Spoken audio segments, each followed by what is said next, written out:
Sai friends, ఇప్పుడే auto ఎక్కాను. ఇక్కడ నుంచి ఏంటంటే పెడన నుంచి మచిలీపట్నం, మచిలీపట్నం నుంచి రామ్నగర్ చల్లాపల్లి, అక్కడ నుంచి ఘంటసాల. మనం ఈరోజు జలదీశ్వర టెంపుల్ ఆలయాన్ని చూడడానికి వెళుతున్నాము. ఫ్రెండ్స్, ఇది హైవే వచ్చేసి 216 హైవే.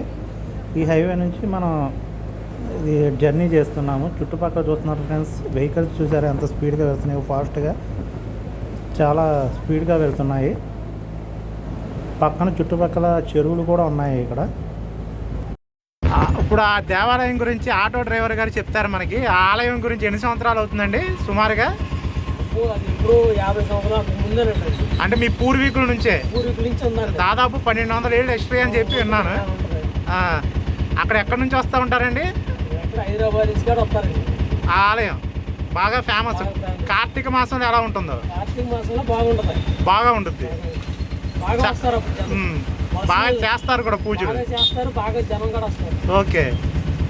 ఓకే ఫ్రెండ్స్, మనం అక్కడ దేవస్థానం దగ్గరికి వెళ్ళంగానే మిగిలిన వీడియో అనేది అక్కడ కవర్ చేద్దాం. ఆయన మాటల్లో మనం విన్నాం కదా, చాలా హిస్టరీ కలిగిన టెంపుల్ అంటే అది. మనం ఏంటిదో చూద్దాం వెళ్ళిన తర్వాత. ఫ్రెండ్స్ చూస్తున్నారు కదా, పక్కన పల్లెటూరు మధ్యలో నుంచి ఎడ్ల బళ్ళు, పక్కన ప్రకృతి, పచ్చని వాతావరణం, పొలాల మధ్య నుంచి ప్రయాణం జరుగుతుంది. చాలా ఇది పచ్చదనంతో ఉంది ఇక్కడ.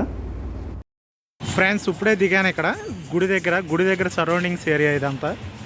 ఇదిగోండి ఫ్రెండ్స్, శ్రీ బాలపార్వతి సమేత శ్రీ జలదేశ్వర స్వామివారి దేవస్థానం, ఘంటసాల, కృష్ణా జిల్లా. ఇదే ఫ్రెండ్స్ ఎంట్రన్స్, ఇది గుడికి ఎంట్రన్స్. ఇది మనం ఇప్పుడు లోపలికి వెళ్తున్నాం. ఓకే ఫ్రెండ్స్, ఇది చుట్టుపక్కల ప్రదేశం చాలా బాగుంది. ఈ పక్కన కూడా ఒక టెంపుల్ ఉంది. ఇది వచ్చేసి గోపురం ఫ్రెండ్స్. మనం ఎంట్రన్స్ అయ్యేది ఇక్కడ నుంచే. శ్రీ జలదేశ్వర స్వామివారి దేవస్థానం.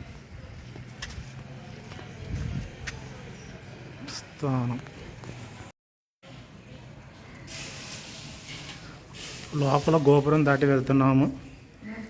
స్టార్టింగ్ వచ్చేసి ఇక్కడ ఒక ధ్వజస్తంభం. ఈ ధ్వజస్తంభానికి ఇరుపక్కల 2 ఏనుగులు. గోపురం జలదేశ్వర ఆలయం అండి. ఇది ఘంటసాల, కృష్ణా జిల్లా. ఈ చుట్టుపక్కల ఈ లోపల ఇన్సైడ్ గోపురం. ఇటు పక్కన వచ్చేసి కాల్ హ్యాండ్ చేసుకోవడానికి పంప్స్ ఉన్నాయి. ఇటు పక్కన నవగ్రహ మండపం. ఈ ఆలయానికి వచ్చేసి చాలా హిస్టరీ ఉంది ఫ్రెండ్స్. ఇది చాలా పురాతనమైన ఆలయం. ఇక్కడ ఏంటంటే స్పెషల్, ఒకే పానపట్టుపై శివపార్వతులు కొలువై తీరి ఉంటారు ఈ గుడిలో. ఇది ఎక్కడా కూడా ఈ చుట్టుపక్కల ఏరియాలో ఎక్కడా లేదు. అది చాలా హిస్టరీ మహిమ గల ఒక హిస్టరీ పాయింట్ ఇక్కడ. ఇది వచ్చేసి 1200 సంవత్సరాలు హిస్టరీ కలిగిన టెంపుల్ ఫ్రెండ్స్. ఇది ఇటు పక్కన వచ్చేసి సుబ్రహ్మణ్యేశ్వర స్వామి ఆలయం. ఇటు పక్కన వచ్చేసి ఇది మెయిన్ ఎంట్రన్స్ ఆలయం అండి. అటు పక్కన వచ్చేసి ఉత్తర ద్వార దర్శనం చేసుకోవడానికి ఒక తలుపది. ఇప్పుడు చుట్టుపక్కల చూద్దాం ఫ్రెండ్స్ వెళ్ళి. చూస్తున్నారు ఫ్రెండ్స్, చాలా బాగుంది టెంపుల్ కూడా, చాలా బాగుంది. ఇది ఇప్పుడు రాతిది పురాతనమైన టెంపుల్ ఫ్రెండ్స్. ఇది కాకపోతే రెనోవేషన్ చేయించినట్టున్నారు. ఇది చాలా బాగుంది. ఇదంతా కూడా కేంద్ర ప్రభుత్వ పురావస్తు శాఖ వారు నిర్ధారించిన దేవాలయ విశేషాలు ఉంటాయి. ఈ ఏరియాలో వచ్చేసి 1200 సంవత్సరాల క్రితం ఈ దేవాలయానికి జలదీశ్వర స్వామికి దానం చేసిన రాజులు, వర్తకులు, భక్తుల వివరాలు పాలి భాషలో అక్కడే చెక్కిన వివరాలు తెల్లరాయి పాలరాయి మీద సవివరంగా ఉన్నాయంట. ఈ తెల్లరాయి పక్కనే ఉన్న నలుపు గ్రానైట్ మీద తెలుగు అనువాదం కేంద్ర ప్రభుత్వ పురావస్తు శాఖ చేశారంట. అయితే దీనికి హిస్టరీ చాలా ఉంది ఫ్రెండ్స్. అయితే ఇది పురావస్తు శాఖ ద్వారా చూపించిన దేవాలయం కాబట్టి దీనికి హిస్టరీ కూడా చాలా ఉంది. దీనికి ముందు వచ్చేసి ఇది బ్యాక్ సైడ్ ఫ్రెండ్స్, ఇది నాగేంద్ర స్వామి ఆలయం. ఇటు పక్కన వచ్చేసి విఘ్నేశ్వర స్వామి. ఇదంతా ఈ దేవాలయం విఘ్నేశ్వర స్వామిది. ఈ సైడ్ వచ్చేసి పైన విగ్రహాలు కానీ ఆర్కిటెక్చర్స్ కానీ చాలా బాగున్నాయి. ఇక్కడ వచ్చేసి ఇది బ్యాక్ సైడ్ ఫ్రెండ్స్, జలదీశ్వర ఆలయం బ్యాక్ సైడ్ విఘ్నేశ్వర స్వామి. ఈ పక్కన వచ్చేసి హైట్ చాలా ఆర్కిటెక్చర్ కూడా చాలా బాగుంది ఫ్రెండ్స్. ఇది చాలా బాగుంది ఈ దేవస్థానం ఆర్కిటెక్చర్ కూడా. ఇటు పక్కన ట్రీస్ ఉన్నాయి ఫ్రెండ్స్, నందీశ్వరుడిది. పైందేమో అది చాలా బాగుంది ఇక్కడ.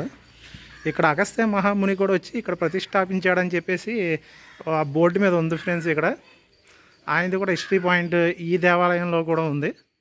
ఈ దేవాలయం చుట్టుపక్కల ప్రాంతం ఫ్రెండ్స్. ఇది ఒకే పీఠం మీద శివ పార్వతులు ఇద్దరు కూడా కొలువై తీరిన ఏకైక పుణ్యక్షేత్రం అండి ఇది. ఇది వచ్చేసి మనకి ఘంటసాల కృష్ణా జిల్లాలో ఉంది. ఇది చేరుకోవాలంటే దాదాపు మచిలీపట్నం నుంచి రామనగరం చల్లాపల్లి దగ్గర నుంచి దిగి మళ్ళీ అక్కడ నుంచి ఒక ఆటో ఎక్కి ఘంటసాల చేరుకుంటాం ఫ్రెండ్స్. ఇది అక్కడ నుంచి ఇక్కడికి రావడానికి ఉన్న ఆటోస్ అయితే అవైలబుల్గా ఉన్నాయి. మీరు ఎప్పుడైనా వస్తే రండి ఫ్రెండ్స్. ఇక్కడ చాలా బాగుంది టెంపుల్ కూడా, చాలా పీస్ఫుల్గానే ఉంది. లోపల అయితే దర్శనం అయితే జరుగుతుంది, అభిషేకాలు. లోపలికైతే అనుమతి లేదు, బయట వరకే తీసుకోమని చెప్పారు. ఈ వీడియో ఇదిగోండి ఫ్రెండ్స్, ఆలయ చరిత్ర బోర్డు ఇది. ఈ బోర్డు మీద ఉంది. ఈ ఉత్తర ద్వారము. ఈ పక్కన వచ్చేసి ఒక చెట్టు ఉంది ఫ్రెండ్స్. ఇది పక్కన నవగ్రహాలు. ఈ దేవాలయం సరౌండింగ్ ఏరియా ఇదంతా టోటల్గా. దేవాలయానికి సరౌండింగ్ ఏరియా, ధ్వజస్తంభం ఇది మొత్తం కూడా చాలా బాగుంది. గోపురం ఏరియా చాలా బాగుంది కదా ఫ్రెండ్స్. ఇది చాలా బాగుంది, టెంపుల్ మాత్రం చాలా బాగుంది. ఎప్పుడైనా సరే మీకు అవకాశం కుదిరినప్పుడు మీరు కూడా వచ్చి ఒకసారి దర్శనం చేసుకోండి ఈ టెంపుల్కి. ఈ టెంపుల్ విశేషం ఏంటంటే మన 18 శక్తిపీఠాలు 12 జ్యోతిర్లింగాలు దర్శనం చేసుకునేంత పుణ్యం ఈ దేవాలయాన్ని 3 సార్లు దర్శనం చేసుకుంటే అంత పుణ్యం లభిస్తుందంట, ఒక నమ్మకం ఇక్కడ. సో మీరు కూడా దర్శనం చేసుకుంటారని నేను అనుకుంటున్నాను. ఈ దేవాలయానికి ఎలా రావాలో కూడా డిస్క్రిప్షన్లో నేను అడ్రస్ పెడతాను. ఆ విధంగా మీరు ట్రై చేయండి ఒకసారి. ఇక్కడికి హైదరాబాద్ చాలా ఏరియా నుంచి కూడా వస్తారని చెప్పేసి ఒక నమ్మకం ఈ దేవాలయానికి. అయితే ఆ పక్కన కూడా ఒక టెంపుల్ ఉంది ఫ్రెండ్స్. ఆ టెంపుల్ ఏంటనేది కూడా చూద్దాం. ఒకసారి అటువైపుకి వెళ్దాం. ఇటు పక్క నుంచి వెళ్దాం ఫ్రెండ్స్. ఈ టెంపుల్ ఇటు పక్కన ఒకటి ఉందంట. ఆంజనేయ స్వామిది, సుబ్రహ్మణ్యేశ్వర స్వామిది అంటున్నారు.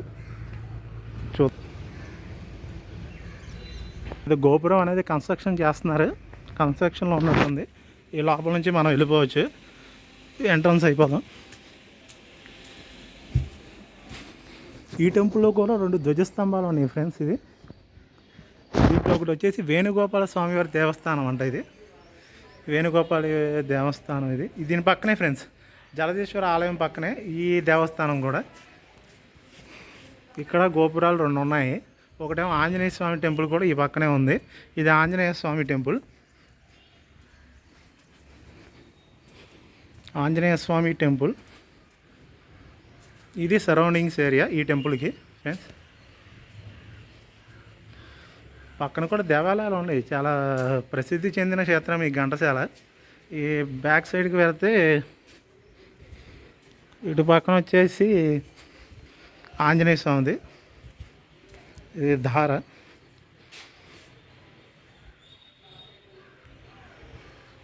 చాలా బాగుంది ఫ్రెండ్స్. ఇది చాలా బాగుంది. ఈ ఆర్కిటెక్చర్ వ్యూస్ కూడా. ఈ పక్కన వచ్చేసి అరటి చెట్లు బ్యాక్ సైడ్. నాకు తెలిసి ఈ దేవాలయానికి కూడా చాలా హిస్టరీ ఉండదు ఫ్రెండ్స్. చాలా ఉంది హిస్టరీ కూడా. పురాతన దేవాలయాలు ఇవి. నా అంచనా ప్రకారం అయితే 100 ఏళ్ళే వీటికి ఉన్నాయి. ఈ పక్కన వచ్చేసి ఒక ఉసిరి చెట్టు కూడా ఉంది. ఈ ఉసిరి చెట్టు పక్కన ఆంజనేయ స్వామి దేవస్థానం. ఈ పక్కన వచ్చేసి అరటి మొక్కలు, అరటి చెట్లు. ఈ ఏరియా మొత్తం ఉసిరి మొక్కలు. ఇక్కడ చాలా బాగుంది ఫ్రెండ్స్ ఇది దేవాలయం. ఇది ఫ్రెండ్స్, ఇది ఈ గుడి హిస్టరీ. జలదేశ్వర ఆలయం మరియు ఆంజనేయ స్వామి ఆలయం, వేణుగోపాల స్వామి ఆలయం, సుబ్రహ్మణ్యేశ్వర స్వామి ఆలయం ఆ పక్కన చూసాం మనం. ఇంతవరకు అయితే ఇది వీడియో. వేణుగోపాల స్వామి గుడి టెంపుల్ ఇది. ఓకే ఫ్రెండ్స్, ఇది ఈ సైడ్ వ్యూ. ఇక్కడ కూడా చాలా బాగుంది ఫ్రెండ్స్. ఇది అంటే ఈ పక్కనే ఈ దేవస్థానాలు అనేవి చాలా ఉన్నాయి. పక్కనే ఆ గుడి పక్కన ఇది ఉంది, వేణుగోపాల స్వామి టెంపుల్. ఇది దీంట్లో ఎప్పుడైనా సంబరాలకు కానీ వీటికి కానీ ఊరేగింపులకి ఇవి లోపలే ఉపయోగిస్తారు. ఇది కూడా చాలా బాగుంది ఫ్రెండ్స్. ఈ టెంపుల్ ఆర్కిటెక్చర్స్ కూడా. ఘంటసాలలో ఇంత ఫేమస్ దేవాలయం ఉన్నాయని నాకు ఈ మధ్యన తెలిసింది. సరే ఒకసారి వచ్చి దర్శనం చేసుకుందాం అని చెప్పేసి వచ్చాను.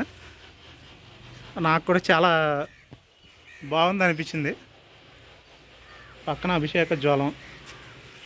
ఇదంతా కూడా ఇది వేరే, ఇది టోటల్ వ్యూ ఫ్రెండ్స్. దేవాలయం యొక్క టోటల్ వ్యూ, 2 దేవాలయాల యొక్క.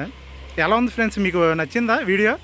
మీకు నచ్చినట్లయితే ఒక సబ్స్క్రైబ్ అండ్ ఒక లైక్ అండ్ షేర్ కూడా చేయండి ఫ్రెండ్స్. ఇది దేవాలయం హిస్టరీ చాలా బాగుంది. ఇది షేర్ చేయండి, తప్పకుండా అందరికీ తెలిసేలా చేయండి. ఓకేనా friends? Thank you friends. Friends ఇదిగోండి, ఇది అంతా కూడా ఘంటసాల టౌన్. కొంచెం పర్లేదు ఫ్రెండ్స్, అంతా బాగానే ఉంది. ఘంటసాల అనుకున్నంత పల్లెటూరు అయితే కాదు, టౌన్ ఇది. మొత్తం కావాల్సినవన్నీ కూడా దొరుకుతాయి ఇక్కడ. మన దర్శనం అయిపోయింది, ఇక మనం తిరిగి మళ్ళీ మన ఊరికి చేరుకుంటాం. ఓకే ఫ్రెండ్స్, ఈ వీడియో మీకు బాగా నచ్చిందని నేను అనుకుంటున్నాను. Thank you friends.